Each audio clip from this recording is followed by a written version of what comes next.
This is Monica Spirit Walker from Earth and Spirit Walk, and welcome to Wisdom Wednesdays. We're going to be teaching the path. Alright, so this week we're going to talk about ancestors and how to bring your ancestors into your spiritual practice.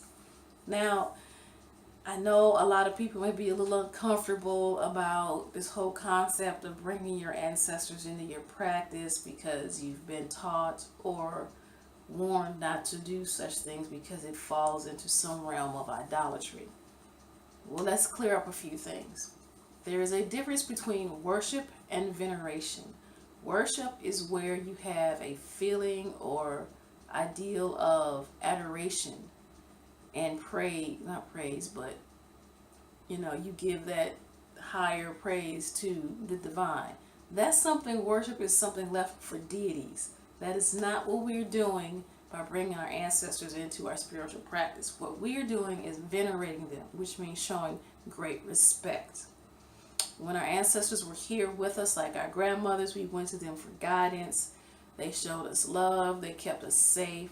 This is the same thing, except now they're on the other side. So you're not, calling to deities or calling to dead spirits, because we've always said, oh, grandma's always with you. She's always around you. Well, they are.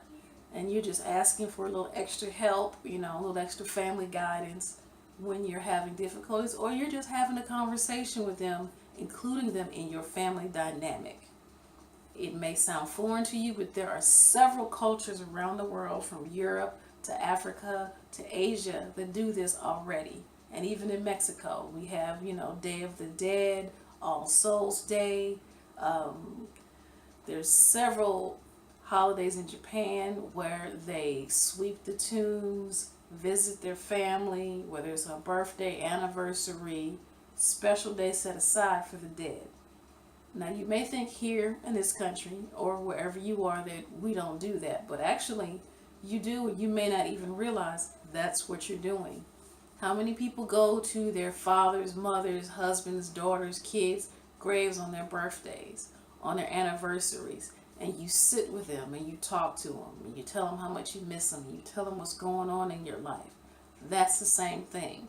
You're bringing them into your presence. You're talking to them, their spirits and their essence, letting them know what's going on in your lives. Some people say, I can feel them with me. You feel that presence around you. So you're bringing them really into your home, into your life, and you're keeping them involved. You're honoring their presence, their life, their gifts, because we all stand on the shoulders of our ancestors. Now, there are several different ways you can do this. You can choose to have a birthday or, again, the anniversary of their life or death.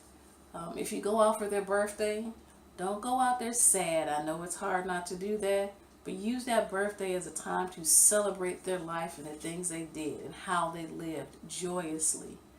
When you go out on their death anniversary, if that's when you choose to go, or your wedding anniversary, go out there and leave them something, not just flowers, even on their birthdays. If you know they liked White Zinfandel, take a bottle. You can get the little small ones at the stores. Get a glass, take a piece of cake, sit down and make it a joyous occasion. Talk to them as if they were right here.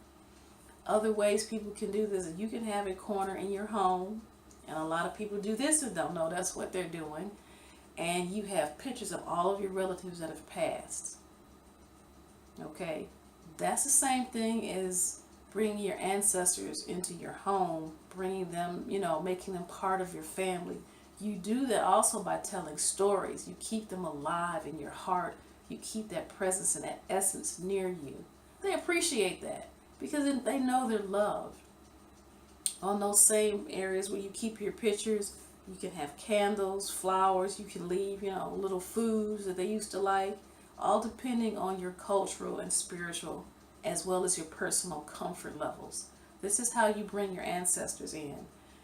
If they were helpful in life and they choose to stay around and help you here, they want to help you. They want to be the guardians. They want to guide you away from the things that they experienced. Once they pass over to the other side, they see all the mistakes that they made, and they're like, oh, we can't let so and so do that. We need to, kind of ease her into another direction so that she doesn't do that, or teach her to live instead of being the wallflower trying to blend in and not be seen.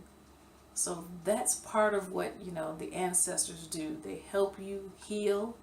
And by dealing with your ancestors and talking to them, you also help heal generational pains that have been passed on over and over and over.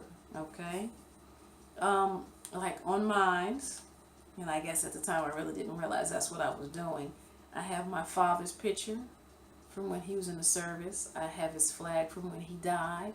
I always keep a small candle as well as flowers there.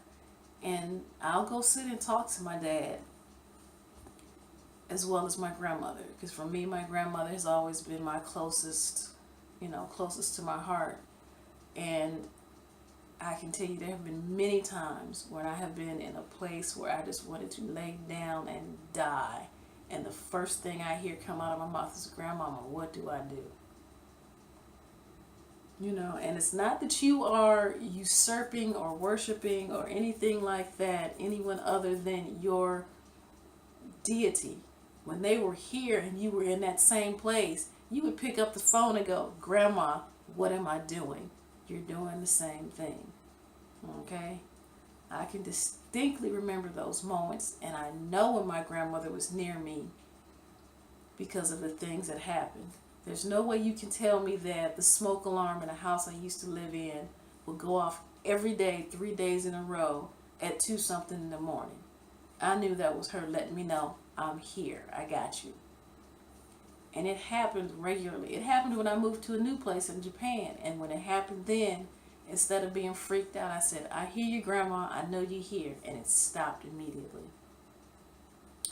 I remember I hadn't had my kids in a while, so, I'd been in the Navy, out on a boat. We were in Japan, and for some reason, my anger popped up, and I'm fussing and screaming at them. They were small children and didn't deserve that, and I'm screaming and losing it, and I felt his hand touch me.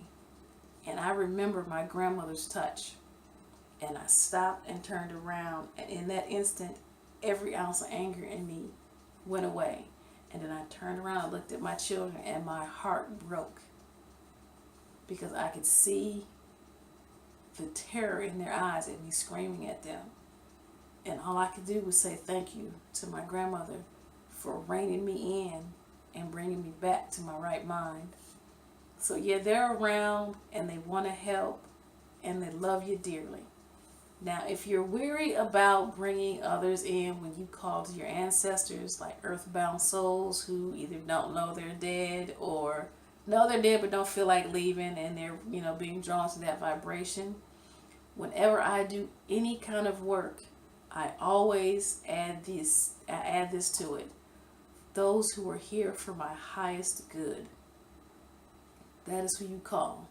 If you're going to have a small space where you put your ancestors on there, put the ones on there that you loved, that you liked, that cared for you and worked well with you. Don't put Uncle Esner up there and he couldn't stand the ground you walked on and wished you would rot. That is not who you put up there. That is not who you call for help or, consultation or just to talk to. Okay? You deal with the ones that showed love and wanted to lift you up. And through talking to them, you can work on older family issues, okay? Yes, I know I say okay a lot.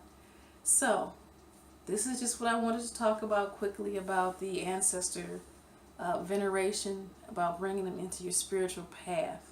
They're a part of you. Your ancestors are in your DNA. When you look in your hand, you were looking at generations and generations and generations of your family, of your people. So understand that this is, who you are. I once read a